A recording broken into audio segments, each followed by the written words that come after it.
Hey, ladies and gentlemen, Laser Haas here. Man, let me take off the glasses. I don't know. Maybe I don't look so bad with them on. Who cares? Here's the thing. There's a bunch of people slinging mud around, and what they're doing is quashing the conversation about Judge Colm Connolly, who's over the Boston Consulting Group, BCG, versus GameStop, GME. And naysayers and haters and, whatever you want to call them, sock puppet shills, trolls, buttholes. They're all trying to make it about what my title was and what I went through, and they don't have a right, and they don't have any witnesses to contradict it. They just have opinions, and opinions are like assholes. Everyone's got one. What I have are facts. And the fact is Colm Connolly is a friggin' crook. Colm Connolly belongs in jail. He's unfit to be a janitor in a federal building who could get access to files. He can't be trusted. He's a conniving, thieving, stealing, obstructing justice, conflict of interest weasel.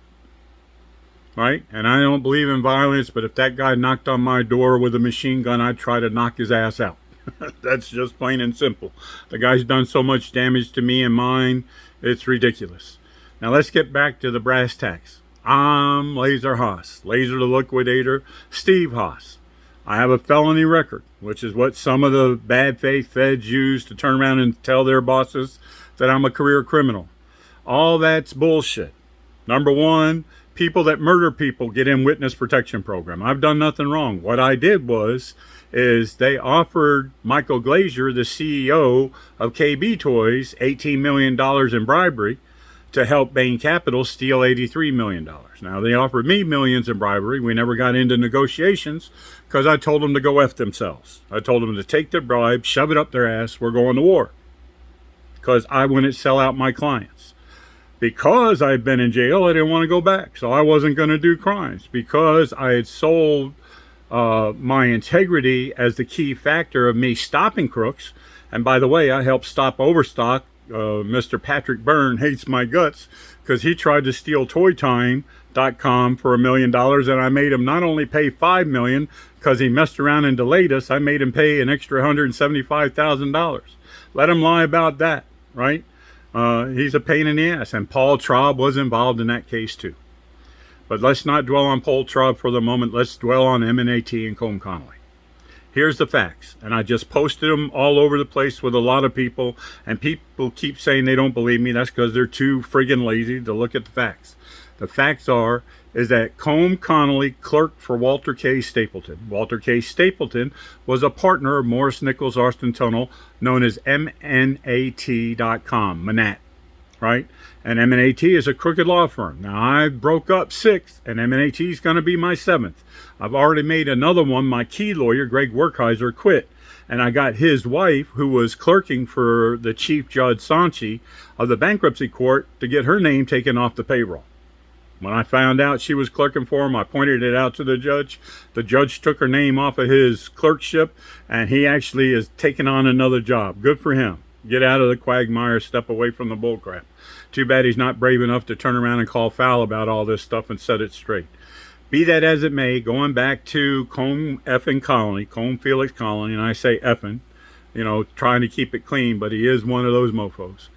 Colm effing Connolly is a thief, a crooked federal prosecutor, a betrayer of his oath, a betrayer of the public's trust, and that's proven online. The Bidens helped me in 2007, giving me his resume. It was redacted from the regular Department of Justice website, so some genius helped by putting it on the Department of Justice Office of Legal Policy website where it can't be redacted. Yay! Right? A smoking gun. The smoking gun that was so strong, I put in a complaint about it to the Public Corruption Task Force, time-stamped December 7, 2007, and then a few weeks later, guess what? The Public Corruption Task Force shut down. And they said that they had no public corruption things to prosecute in all of southern Los Angeles, right? Give me a friggin' break, please. Man, what a joke, right? How pathetic that is. And they actually, if you look up LA Times, Shake Up Royals prosecutors, they actually threaten federal prosecutors to keep their mouths shut about the reason why. But cause and effect. I filed a case against Colm Connolly. The Public Corruption Task Force got shut down.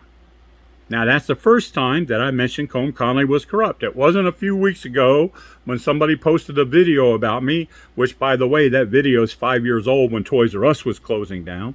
It was back in 2007, and it was in 2008 that the Public Corruption Task Force shut down. Now, here's the big thing about that. People forget. Mitt Romney was running for president at that time. He spent $50 million of his own money, and we only spent $38,000, and he came in fifth. The problem was, when that happened, nobody cared about Mitt Romney anymore. Nobody cared about Colm Connolly anymore.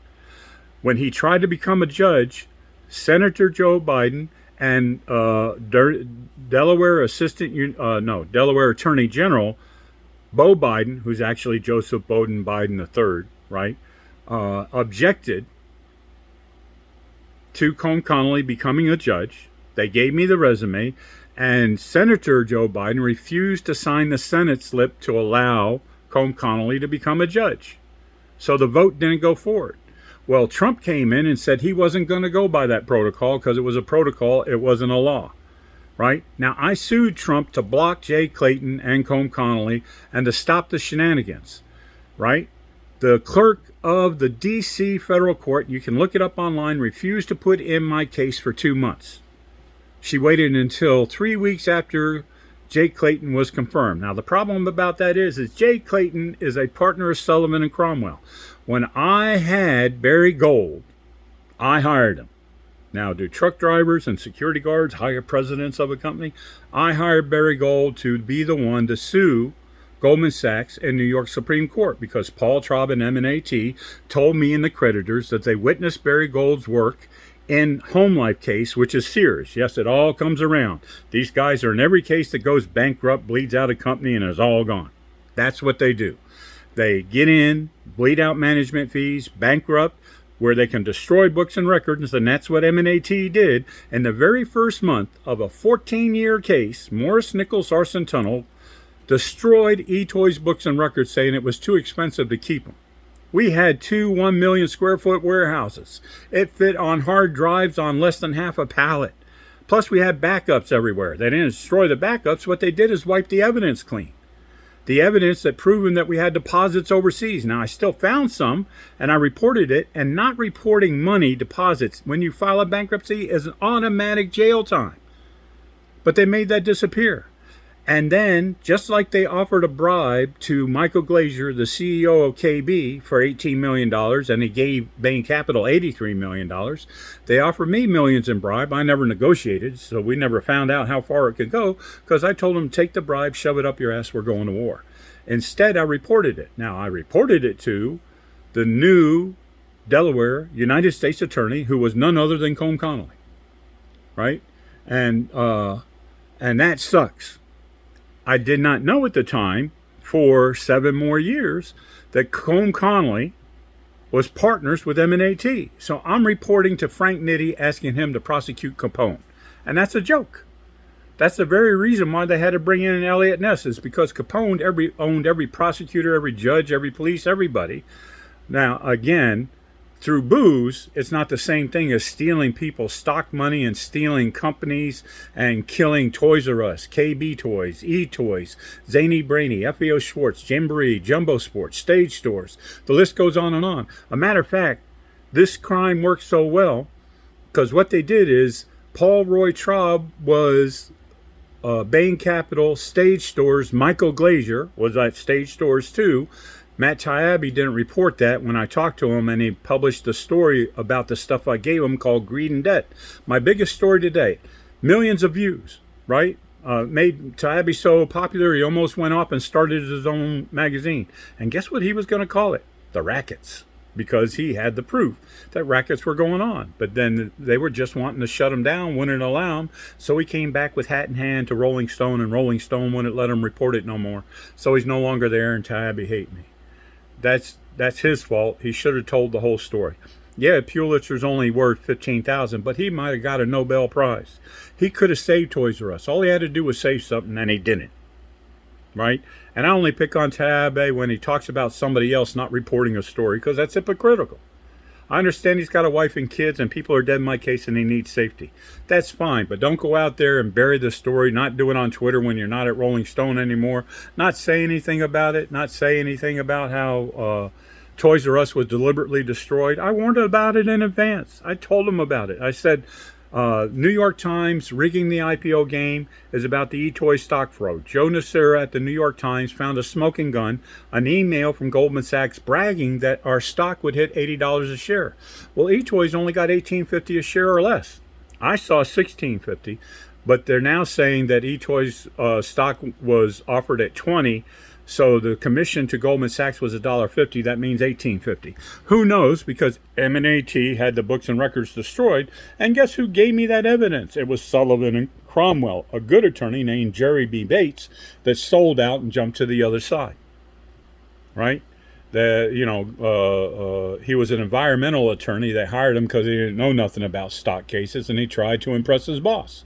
And he started talking to me. Oops, there he goes. The same thing with every reporter. Matt Taibbi, Joe Pereira, Wall Street Journal, Scott Glover of LA Times, Joe Nasir of New York.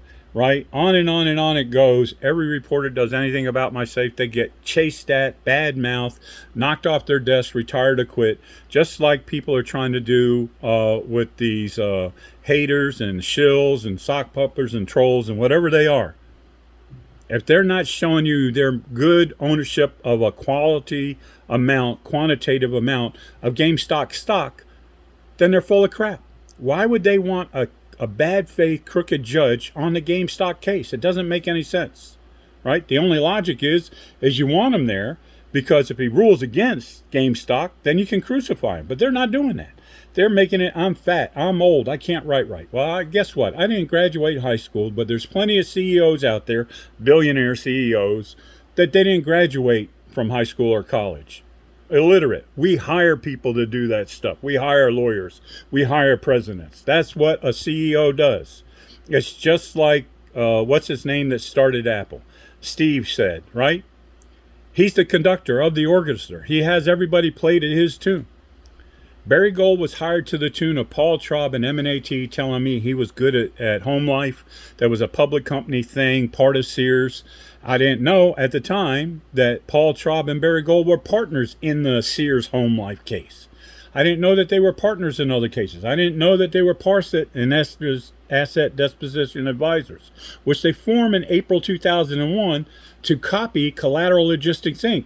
because the court, M&AT and Paul Traub said, let your company be hired. Don't technically do the name CEO because we're going to have the SEC not have us file our 10Q and 10GARs. It's going to cost millions of dollars. Made sense to me, right?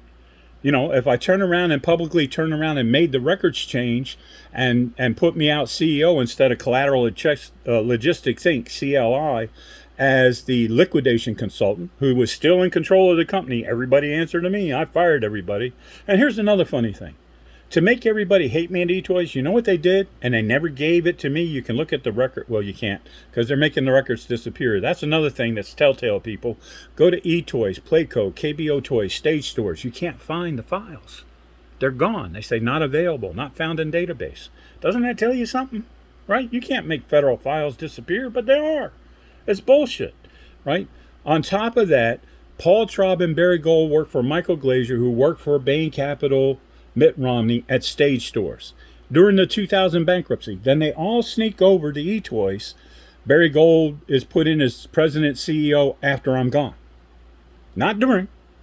Now, they had a plan to do something during that I've got, but there's a witness name with that affidavit. And I'm not giving it to you guys. I don't have to. I don't have to prove jack shit to anybody. The only reason I'm talking to you is when SWAT came to my door as a result of Dr. Trim Bass's Twitter post, apes offer me food, money, home, shelter, security. It's only for those good people who never comment, or almost never comment. They just watch what's going on to protect their shares. And they need to step in now because Colm Connolly is a crooked judge. He needs to be removed. He actually needs to be impeached, and he needs to be in jail. But that's another story. Right now, we don't need a crooked cop. And you have to be aware of the other ones.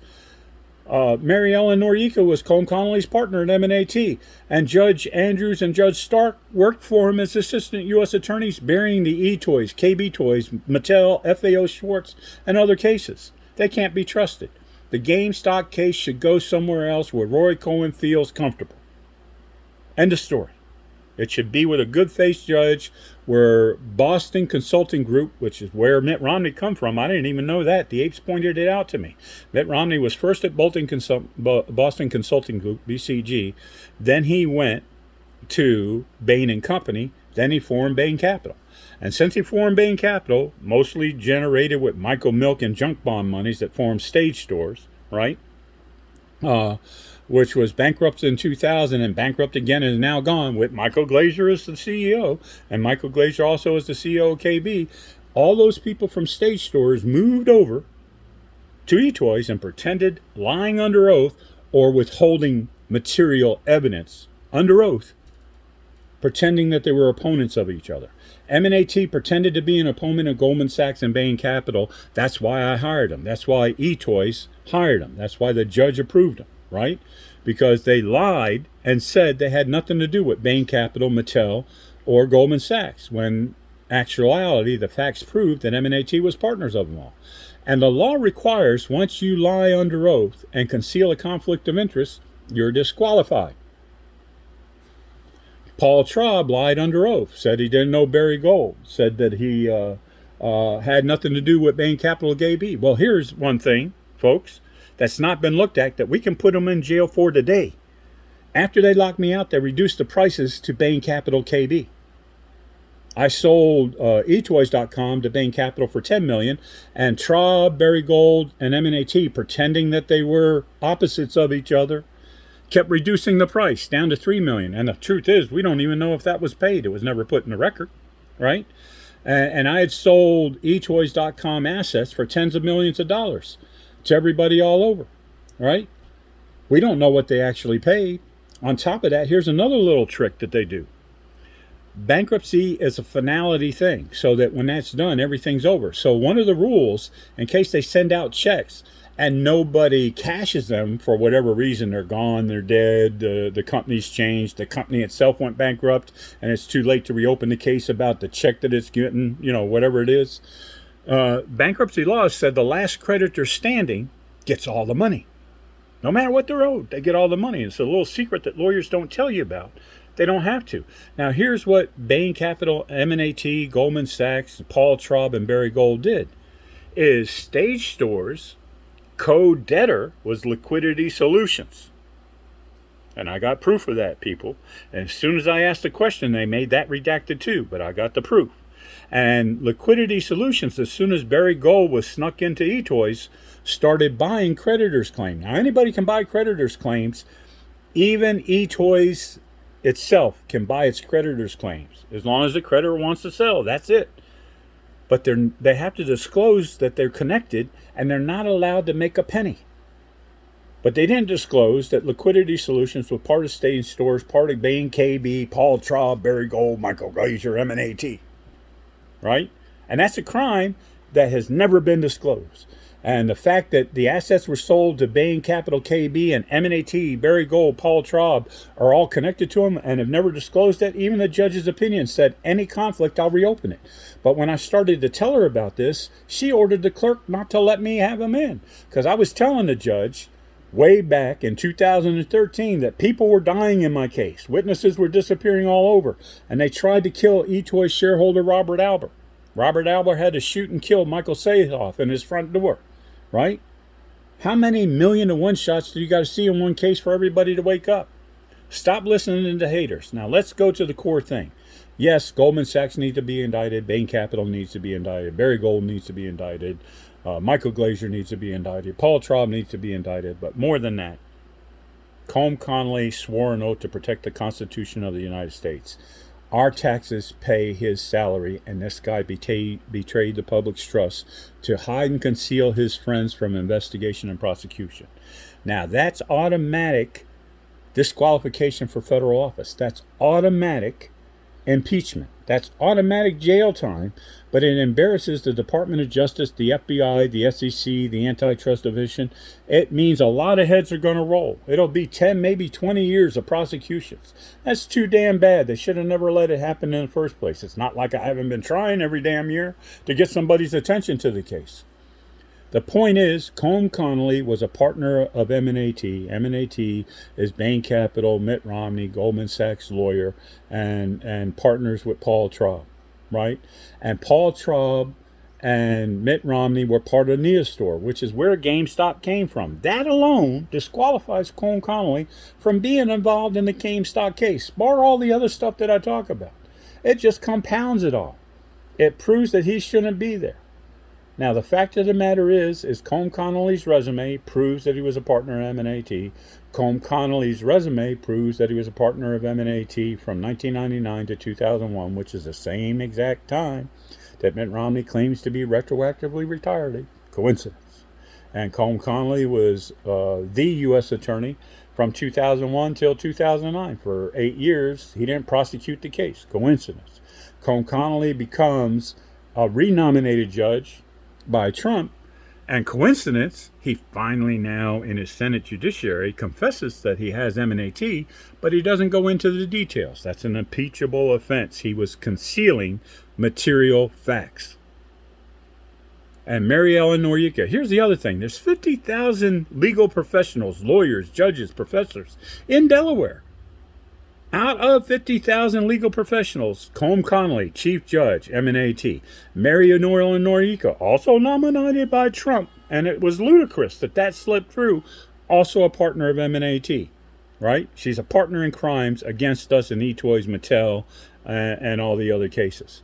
And then Judge Andrews and Judge Starks, who are also assistant U.S. attorneys under Colm Connolly. They all had a hand in burying these cases. Let them show the people that actually sign the orders or the reports, because after they do more than 1 hour investigation, they are required by Department of Justice protocols to file an Office of Review and Oversight case number. And that's the way they keep cases from being buried. You have to file a case number on it and tell the higher-ups why you were declining to get prosecution. Well, Colm Connolly had a second guy that helped him, and that second guy was Stephen Piken. eToys, Mattel, KB are in Delaware, Delaware cases, Delaware corporations, but Mattel and eToys were New York, NASDAQ, and New York Stock Exchange companies. So Colm Connolly needed the U.S. Attorney's Office in New York City and the SEC in New York City to turn around and affirm with him that there was no case.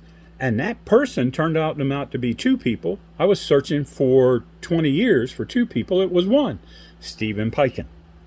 Stephen Piken was the chief of the SEC task force and assistant U.S. attorney in New York City from 1996 to 2004. When I started reporting the crimes and found the first smoking gun in 2004, he quits. But guess where he goes? Just like Colm Connolly went to M&AT, Stephen Piken becomes partner of Sullivan and Cromwell, Goldman Sachs attorney in New York. Now then, decades later, when I'm about to get my case open again and I'm suing and they're worrying about me, and they did try to kill me multiple times, right? I can show you all the bruises, the hospitalization, the machine guns in my thing, right? The poisoning incident, right? That doesn't matter. They didn't get it done yet. They're doing it half-assed, and I'm afraid, me doing videos like this may get it fully done, right? The point of the matter is we've got to stop this. I tried to stop Toys R Us. Nobody would listen. You can see my articles out there warning that now that the New York Times rigging the IPO game helped Bain Capital shut down the public offering of Toys R Us, cause and effect. That Toys R Us had no choice but to go bankrupt. That was it, people. I warned everybody in advance, and I can prove that too. The point is that Toys R Us went bankrupt, and a guy wanted to pay near $1 billion to buy only 300 stores. They said it wasn't enough money, and that's bullshit too. I'm Laser the Liquidator, and over 1,000 liquidations, billions of dollars of assets handled. I guarantee you they didn't net back $100 million from those 300 stores, right? But nobody's looking at the records. They probably already destroyed them, right? They couldn't allow anybody else to buy them because they used bankruptcy to destroy books and records. Anybody that bought Toys R Us, 300 stores, would have gotten those books and records. So they couldn't let that happen. But anyway, so Stephen Piken returns to, sorry for the pause, to Sullivan and Cromwell. Then Jay Clayton gets in as SEC chairman, and he hires Stephen Piken to be head of the enforcement. And for the whole time they're in office, I'm not allowed to file a complaint. They won't answer my stuff. I email the chairman, I do mailings, nothing happens. Now, here's the thing that happened. Right before Biden was to take over, Jay Clayton tried to become the head, demote himself to the New York U.S. Attorney's Office. I bet you Stephen Piken left some evidence there that crucified him about these cases. And they may have gotten it destroyed, people, but that's easy to prove too. All you got to do is go look for them. Follow the paper trail. You don't need it to prosecute them. There's already enough evidence, but that would just be more piling on the cake of the evidence.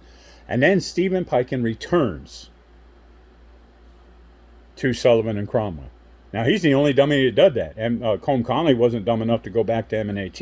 Mitt Romney wasn't dumb enough to go back to Bain Capital. But Stephen Piken could only go back and be rewarded for his protecting Goldman Sachs and Sullivan and Cromwell by going back to Sullivan and Cromwell.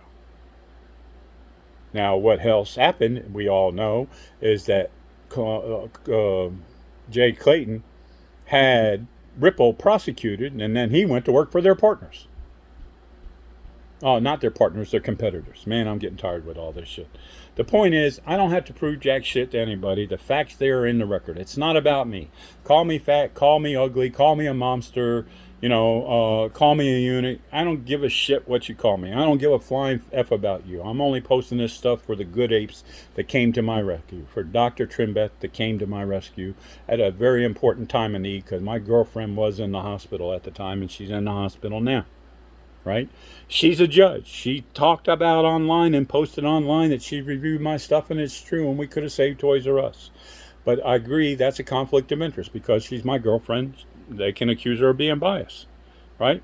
But the point is, nobody else is taking the legal points that I've made, that I'm posting on Reddit and everywhere else I can now, that Colm Connolly is not a crooked judge, a crooked prosecutor, a crook, period. He's a racketeer, and we should be more concerned. The most important thing is Goldman Sachs and Bain Capital are able to turn around and put their hand-picked parties into the Department of Justice who say Goldman Sachs and Bain Capital didn't do nothing. And anybody that's all right with defending that bullshit and coming after me is an asshole with a bad faith agenda. Laser Haas, Laser the Liquidator, the CEO of eToys, no matter how you call it, I ran it, right? I dared the DOJ and FBI to arrest me on Whistleblower Day, July 2005, and I tried to give that to all the naysayers, and they said they're not going to read it. It's just made up bullshit. It's not real. People don't care about facts when they're hell-bent to destroy you.